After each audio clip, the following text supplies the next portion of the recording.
The smallest flame. The imperial palace of Vyrexia had never known silence like this. It was not the peaceful silence of dawn, nor the dignified quiet of ceremony. It was a heavy silence, one that pressed against stone and scale alike, suffocating everything beneath its weight. Even the fire seemed to burn more cautiously, as though afraid of drawing attention to itself. Servants moved like shadows through the vast obsidian corridors, their footsteps muted, their eyes lowered. No one spoke unless spoken to, no one lingered. The air itself felt dangerous, thick with dread. Armored guards stood rigid along the towering walls, their molten-forged spears planted firmly against the blackened floors. Their armor glowed faintly with internal heat, yet even they, creatures bred for war and flame, seemed uneasy. And above it all, the banners of the Dragon Emperor hung unmoving. Once they had danced proudly in the rising heat currents, their embroidered sigils catching firelight like living things. Now they hung still, heavy as if mourning. Deep within the palace, far beyond the reach of ordinary servants and far beneath the grand halls where power was displayed, lay the molten chambers.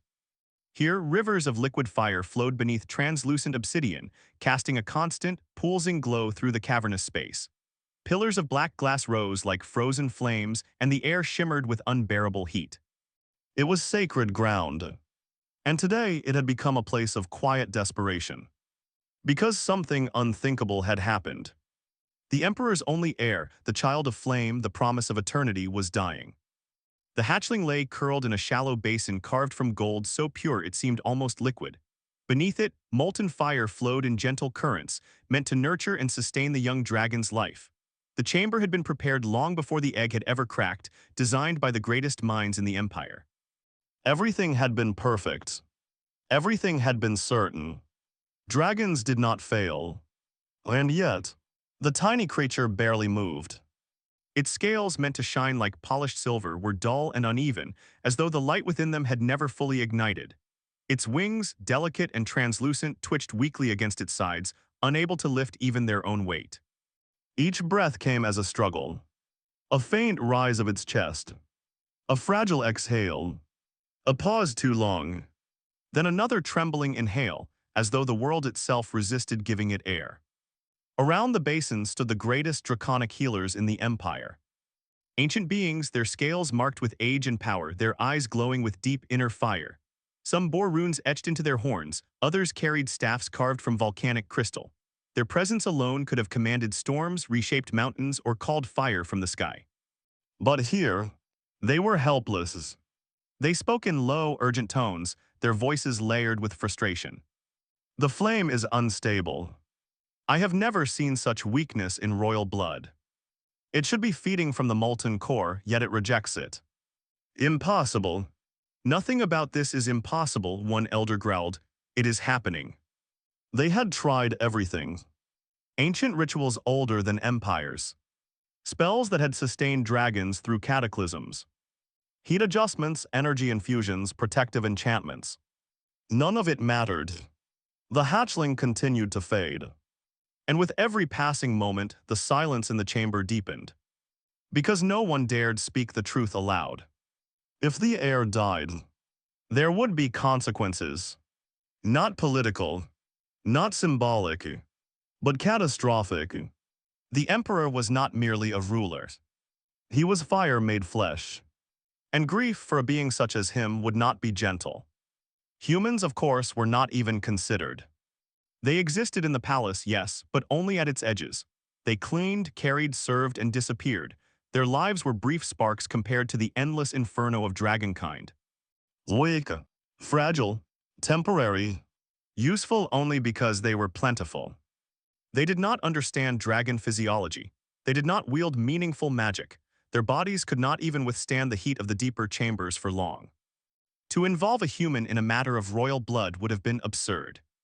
And so, when a human server entered the chamber carrying a tray of untouched offerings, no one paid him any attention. He was invisible, as all humans were expected to be. His name was Elias, and he was not supposed to be there. The moment he crossed the threshold into the molten chamber, the heat struck him like a living thing. It pressed against his skin, clawed at his lungs, and burned the inside of his throat with every breath. He should not have been able to stand.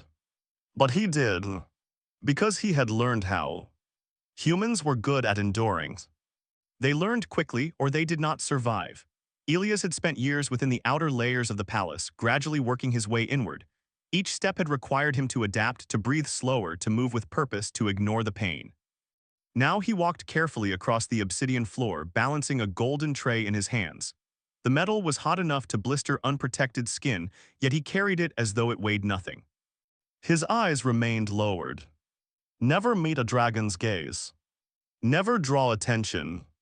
Never forget your place. These rules were not written anywhere, but every human in the palace knew them as well as their own heartbeat.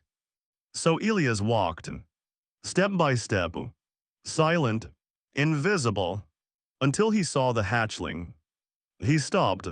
The tray trembled slightly in his hands, though he quickly steadied it.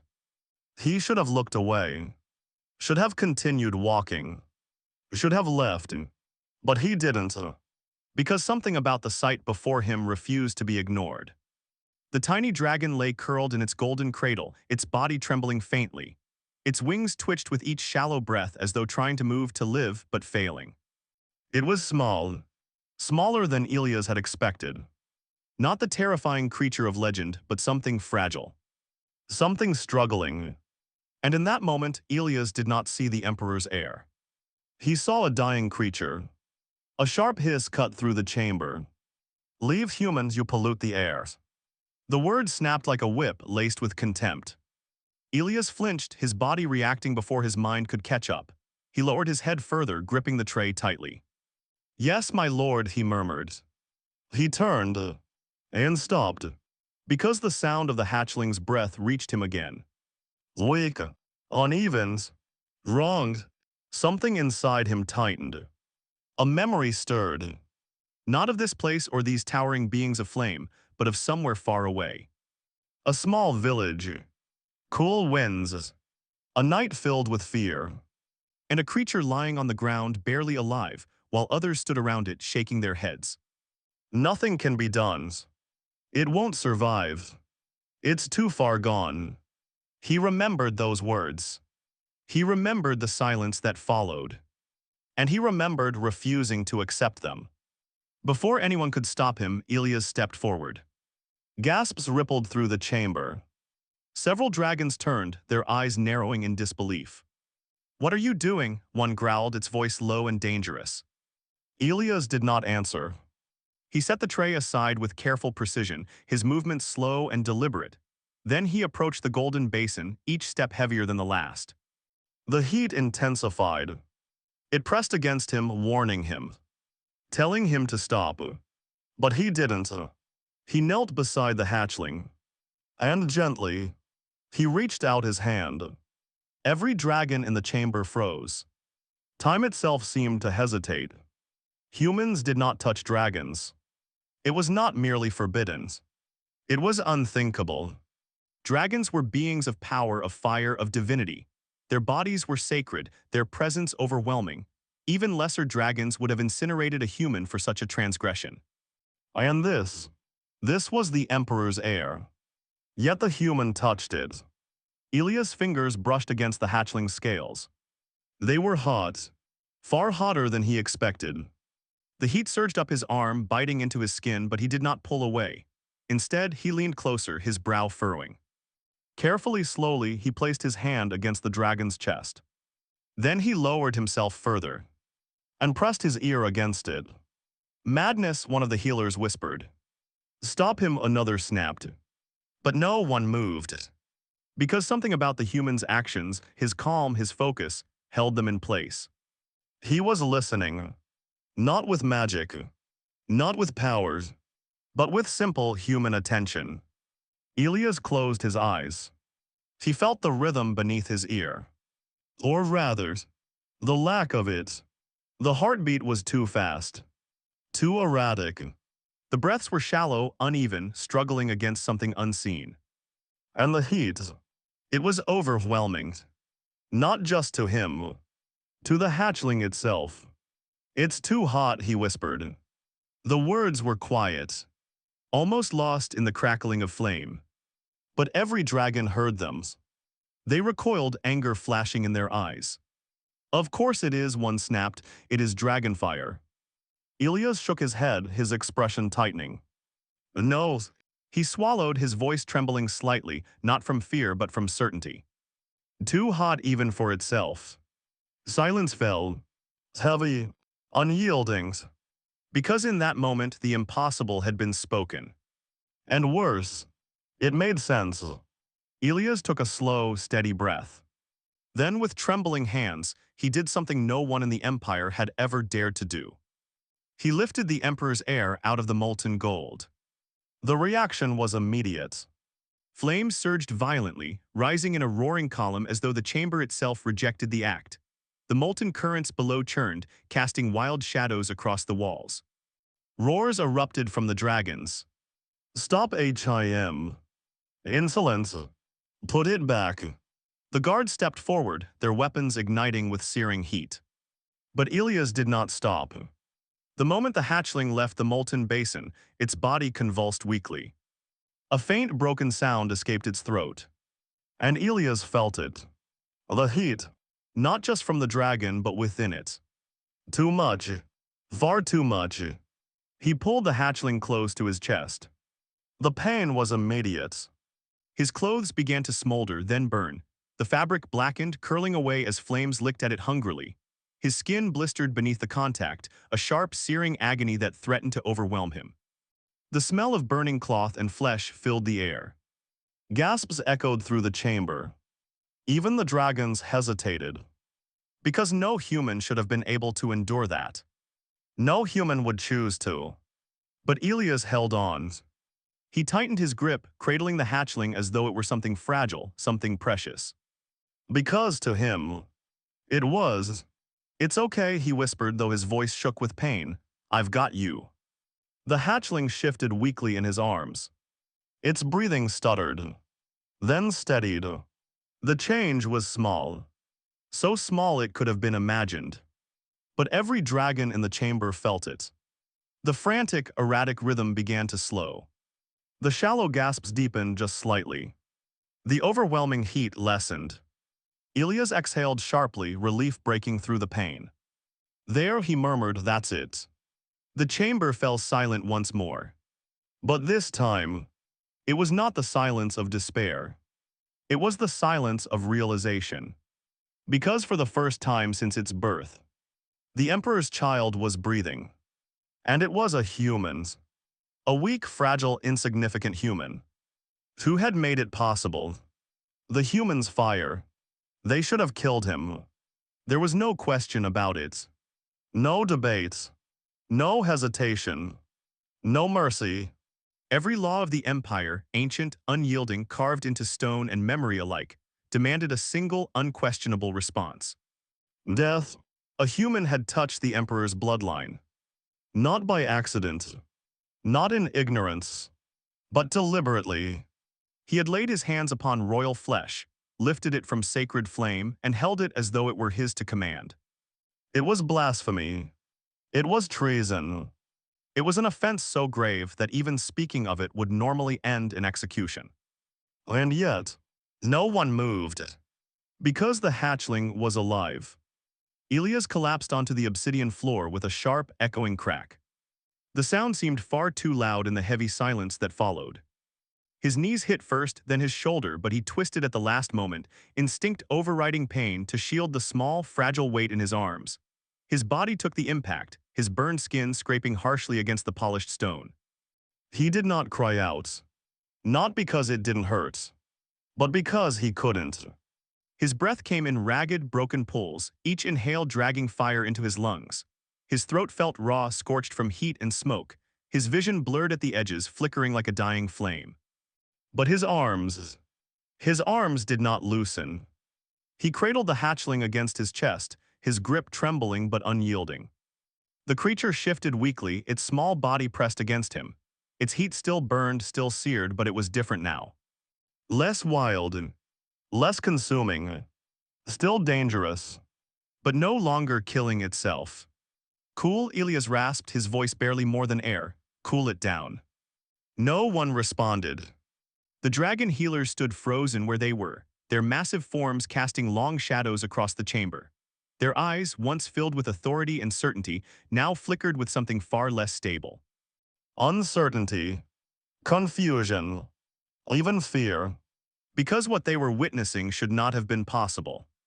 Impossible, one of them said finally, his voice low, strained. Dragonfire sustains it. Without it, the hatchling will perish. Elias coughed, his body shuddering with the force of it. A harsh, choking sound. He tasted blood, but he forced himself to speak. No, he gasped, tightening his hold slightly as the hatchling shifted again. It's too much, it can't regulate. The words came broken, fragmented, barely coherent. Not the language of scholars. Not the precise speech of magic. Just observation. Simple. Direct. Humans.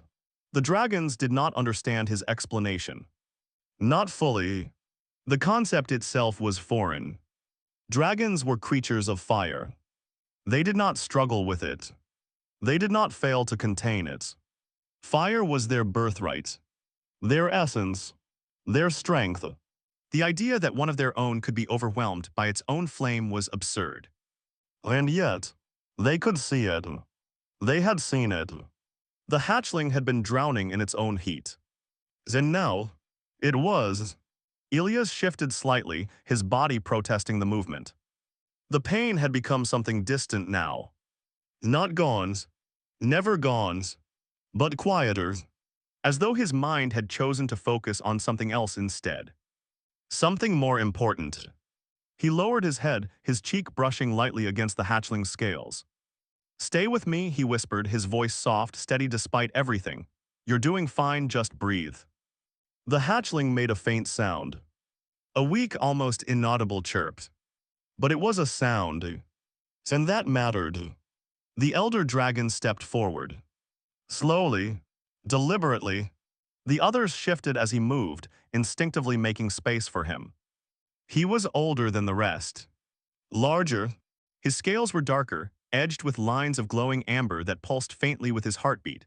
His horns curved back like ancient blades, and his eyes, deep, burning gold, held a weight that came only from centuries of existence. He had seen empires rise.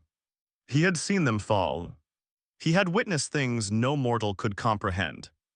And in all that time, he had never seen this.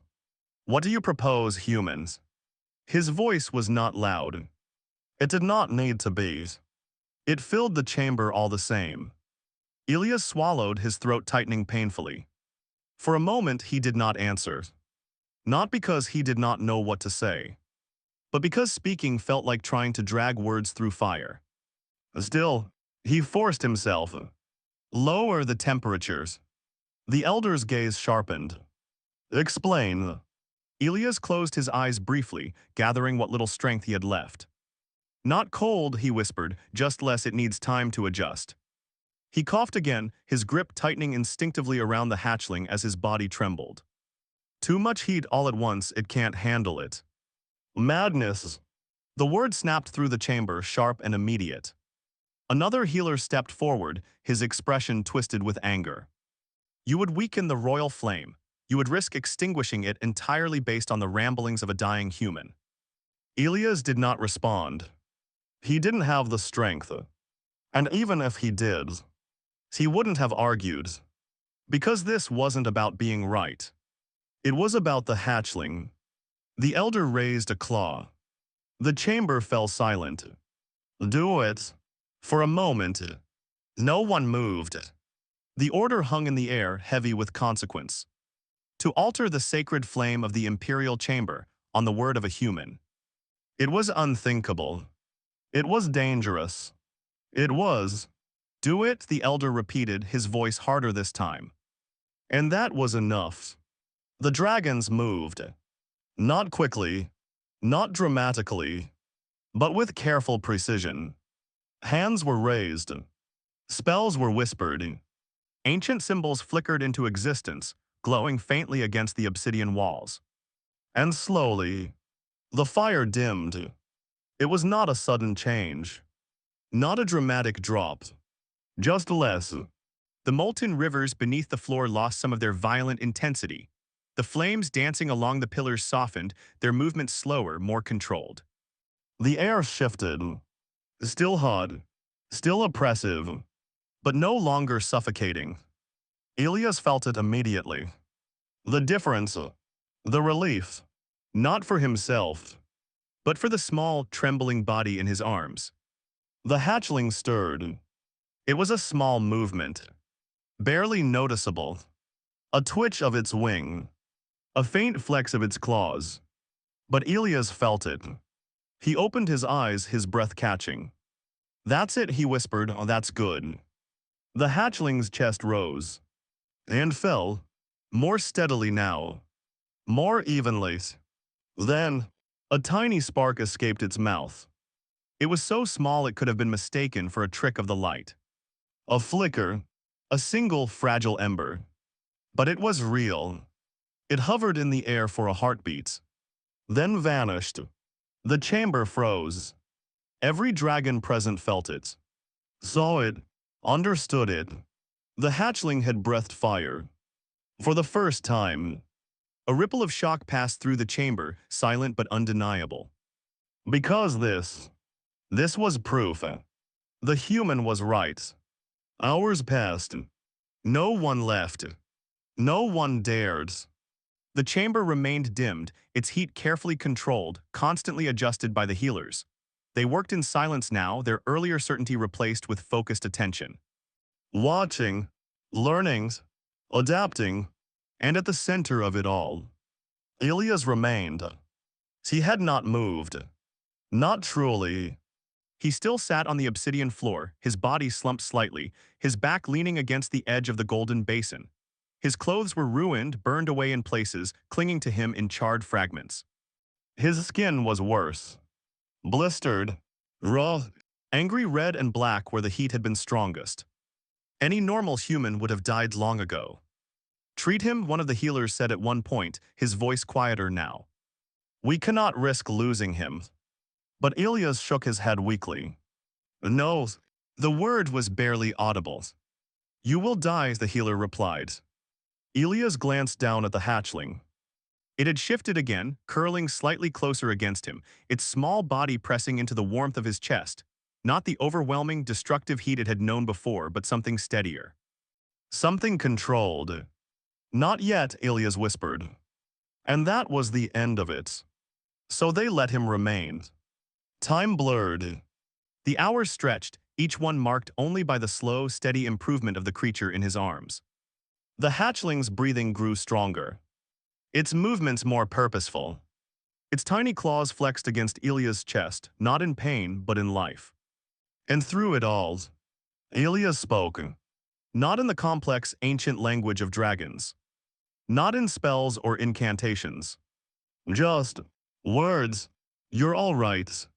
Easy now. That's it, breathe. I've got you." Simple, gentle, steady. The dragons watched. They did not understand. Why would a creature so weak endure so much pain for something that was not its own? Why would a human, fragile, fleeting, insignificant, risk everything for a dragon? There was no logic in it. No gains. No advantage. No reasons. And yet, he did it anyway. As the chamber cooled, the hatchling's strength grew. Its wings twitched more frequently now, small, uncoordinated movements that hinted at the power they would one day hold. Its claws flexed with greater strength, occasionally catching against Elias' clothing or what remained of it. Its breathing deepened, steady and sure. And then, slowly, its eyes opened. They were silver, not dull, not fading, but bright, luminous, like starlight caught in living form. They blinked once, twice, then focused. On him, Elias froze. For a moment, everything else faded away. The heat, the pain, the watching dragons. All of it. There was only the hatchling. And its gaze. "Hey," he whispered, his voice breaking slightly. The hatchling chirped. It was a small sound. Fragile, uncertain, but undeniably alive. And something in Elias' chest tightened. Not from pain, but from something else. Something warmer. Relief. Footsteps echoed through the chamber. Heavy, measured, unstoppable. The ground trembled. Every dragon present reacted instantly. They stepped back, lowered their heads, cleared a path. Because there was only one being in the Empire whose presence commanded such instinctive obedience. The Emperor had arrived. He filled the chamber, not just in size. Though he was vast, his form towering, his wings folded tightly against his back like contained storms. But in presence, power radiated from him, thick and suffocating, pressing against everything in its reach. His scales burned with a deep molten glow like the heart of a star.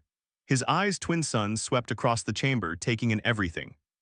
Missing nothing, they landed on Elias, on the humans, holding his child.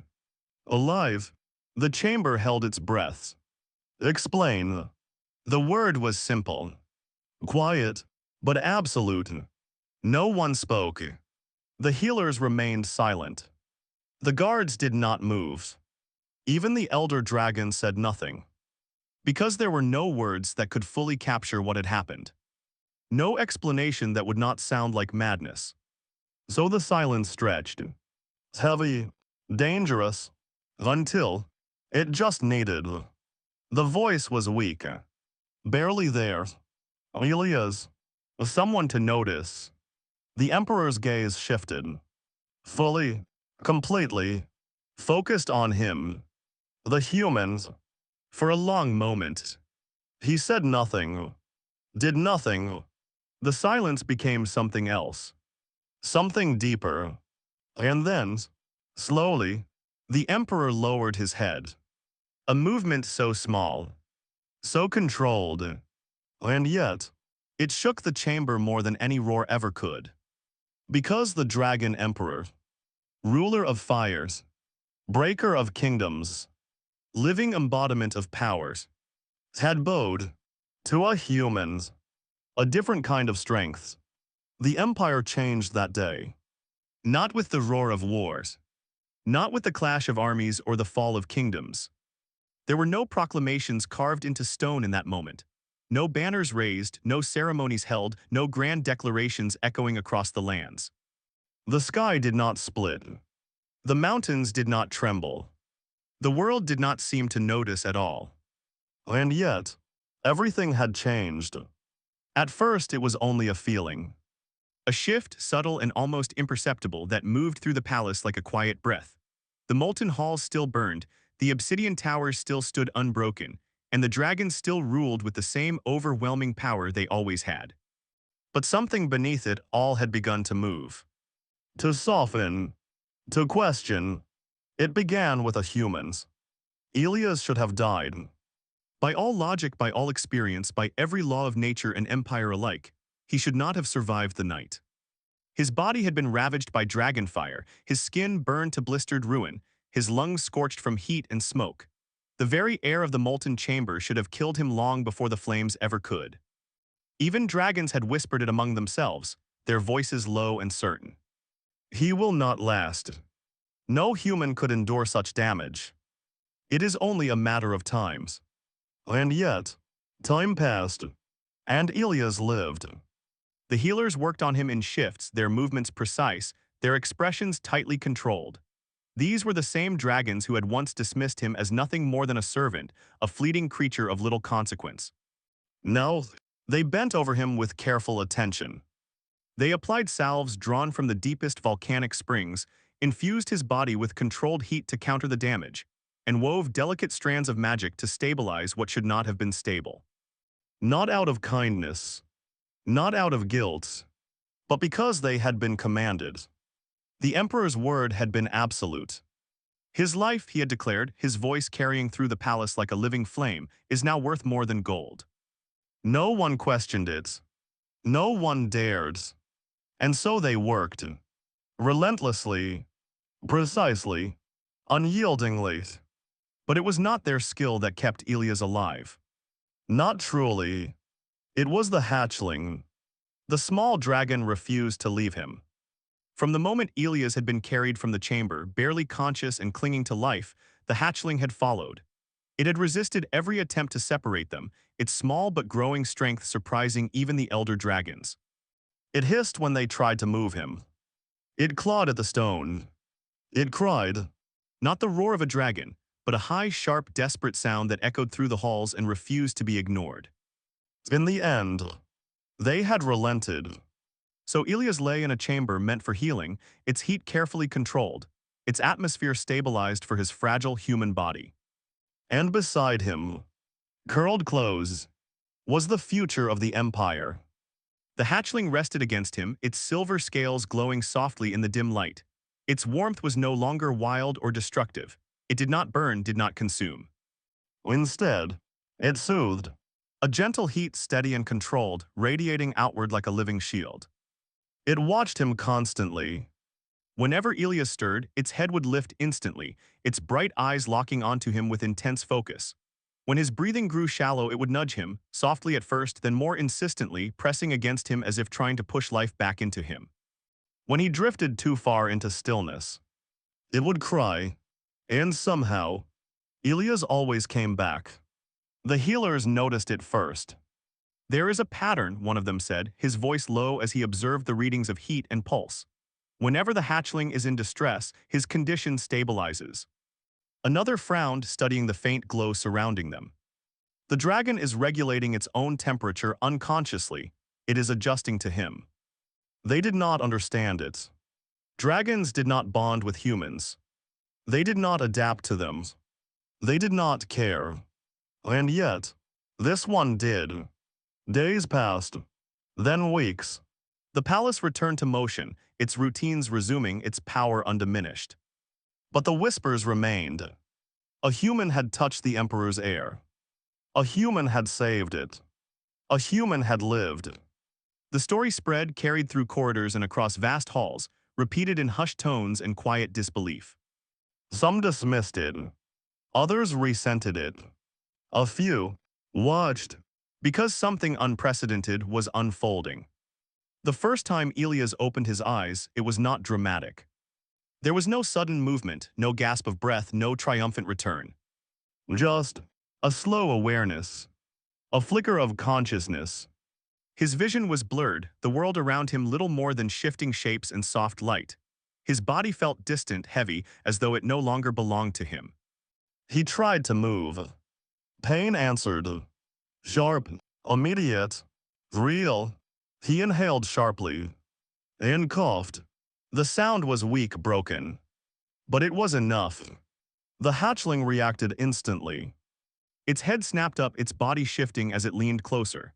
A soft, excited chirp escaped it, high and bright, filled with something that could only be described as relief.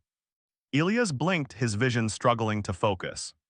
And then, he saw it. Silver, bright, alive. The hatchling stared down at him, its eyes wide, its tail moving in small, eager motions behind it. Your Ilias' voice cracked, barely more than a whisper. Alive. The hatchling chirped again.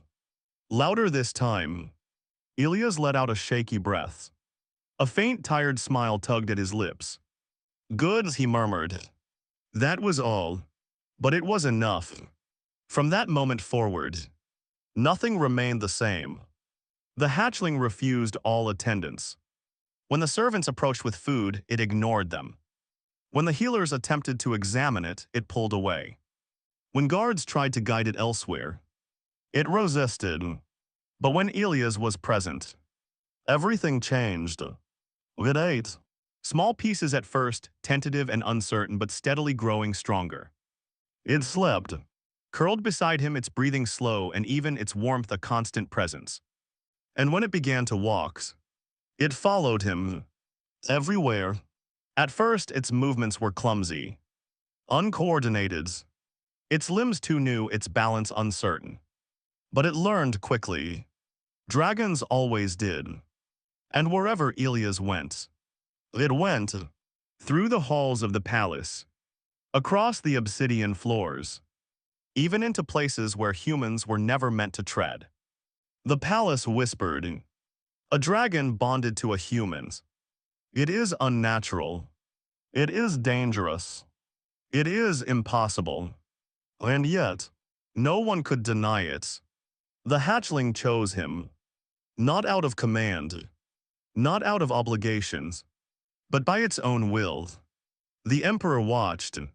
He said nothing, at first, but he observed everything. He saw how his child changed. The hatchling grew stronger with each passing day, its body filling out, its movements gaining confidence. Its flames, once unstable and dangerous, became controlled, precise. But more than that, it changed in ways no one had expected. It was calm, not weak, not diminished, but measured. It did not lash out without reasons. It did not burn simply because it could. It watched, learned, considered, and when it interacted with others, it was a curious, a trait rarely seen in dragonkind. The Emperor saw how it followed Elias, how it listened to him, how it responded to his presence in ways it did to no one else. And he wondered. One day he summoned him. The chamber was vast, carved from obsidian and lit by controlled streams of fire that flowed like rivers through the walls. It was a place of power, of judgment, of absolute authority. Few entered it willingly. Fewer still left unchanged. Elias stood at its center. He was still marked by his injuries, his skin bearing the faint, lasting scars of dragon fire. His movements were slower now, more careful, but there was a steadiness to him that had not been there before. Beside him, the hatchling, larger now, stronger, but still close. Its tail curled loosely around his leg, its head held high as it regarded the Emperor without fear. Silence filled the chamber. Then, why? The word echoed deep and resonant. Elias blinked. The Emperor's gaze was fixed on him, unyielding, searching. Why did you risk your life? He asked. The question was simple, but it carried weight. Elias hesitated, not because he feared the answer, but because he wasn't sure there was one. He thought of that moment. The heat, the fear, the certainty that he should have walked away, and the simple, undeniable truth that he hadn't. He shifted slightly, wincing as his body reminded him of its limits. Then, he shrugged, because no one else would. The words were quiet, unadorned, honest. The Emperor studied him. For a long time, he said nothing, because the answer did not fit. It was not strategic, not logical, not draconic. It was simple, instinctive. Humans. The Emperor turned, his gaze sweeping across the vast expanse of his domain, visible through the open archways of the chamber. The Empire stretched beyond sight. A land of fire and powers, of dominance, of strength. It had endured for ages, unchallenged, unquestioned, because dragons were strong. Humans were not. They burned easily. They broke quickly. They lived short, fragile lives that flickered and vanished like sparks in the wind. And yet, they noticed things others did not. They saw what was overlooked. They acted when others hesitated. They cared, without reason, without expectation, without need. The Emperor's gaze hardened slightly. Had he misunderstood strength? For the first time in his long, unbroken life, the question formed, and it did not fade. He turned back. From this day forward, the Emperor declared, his voice rising, carrying far beyond the chamber, echoing through the palace and into the Empire itself, humans are no longer to be seen as lesser. The words struck like thunder. Across the palace, movement stopped.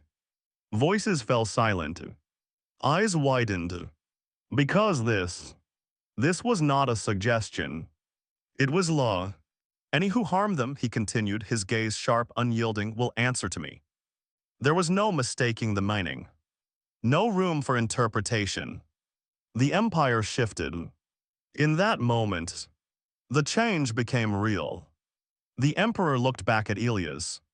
And you, he paused, are no longer a servant. The words settled over the chamber. Heavy, final. Beside Elias, the hatchling shifted, pressing closer. its tail tightening slightly around him as if in silent agreement. The Emperor watched them, and for the first time, he smiled. It was faint, barely there, but real. You are family. Silence followed, but it was not the same silence as before. This one was different, lighter, because something had been rewritten. Not just in law, but in understanding. And from that day on, the Dragon Emperor no longer saw humans as fragile creatures to be overlooked. He saw them as something else, something unexpected, something powerful, in a way dragons had never understood. Beings capable of changing the fate of empires. Not with fire, not with strength, but with something far rarer. Compassion and the courage to act.